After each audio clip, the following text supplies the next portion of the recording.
Good evening and welcome to 12 News at 6. I'm Kariba Devine. I'm Rachel Cole, in tonight for Mark. Today, the Arizona Supreme Court questioned lawyers over whether a pre-statehood ban on nearly all abortions should be received. 12 News journalist Bram Resnick was in court today and is breaking down each side's arguments. Attorney Jake Warner of Alliance Defending Freedom argued for a mashup of two abortion laws. Many states like Arizona are recognizing the humanity of unborn children. The current abortion ban after 15 weeks, he told Supreme Court justices, could exist alongside a near total ban that's been on the law books for 159 years, dating to Arizona's territorial days. And it makes good sense because as we've learned over the past 50 years, the science has shown that the viability line for unborn children keeps going down and down. But under questioning by Justice Ann Timmer, Warner acknowledged the 15-week ban would also become a near total ban. Abortion would be allowed only to save a mother's life.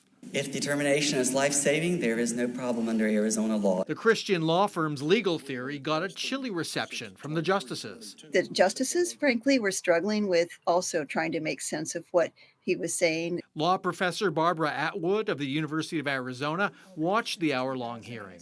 It isn't logic that's apparent on the face of these things when you compare these two laws. The state's Solicitor General rebutted a claim that the legislature intended to reactivate the near total ban last year in language that created the 15-week ban. But if the legislature wanted its intent to become law, they needed to enact their intention into law, and they didn't do that. Democratic Attorney General Chris May says her office won't prosecute abortions no matter what the court decides.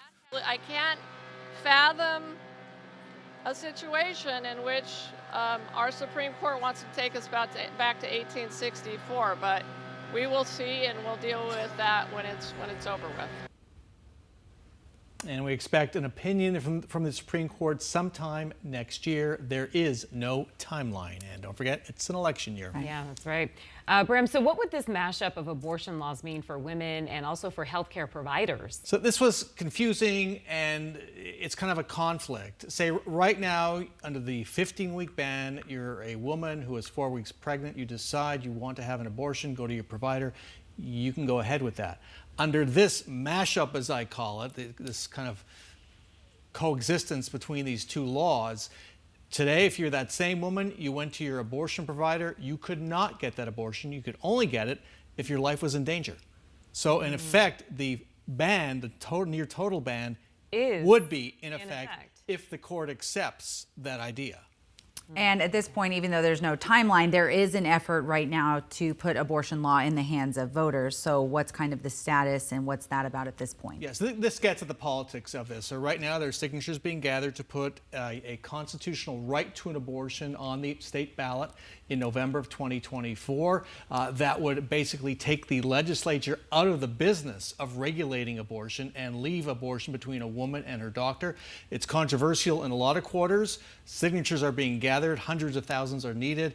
Expect a big fight over that. And again, it's an election year, and Arizona is one of 9 states, 9 or 10 states that are going to have similar votes on the ballot. So it's a turnout measure for Democrats, but it's going to be big issue. Yeah, big issue for 2024. Bram, at that pivotal hearing for us, thank you for being there today. As you said, DPS keeping supporters and protesters both at bay as we continue to watch this play out, certainly. Thank you. And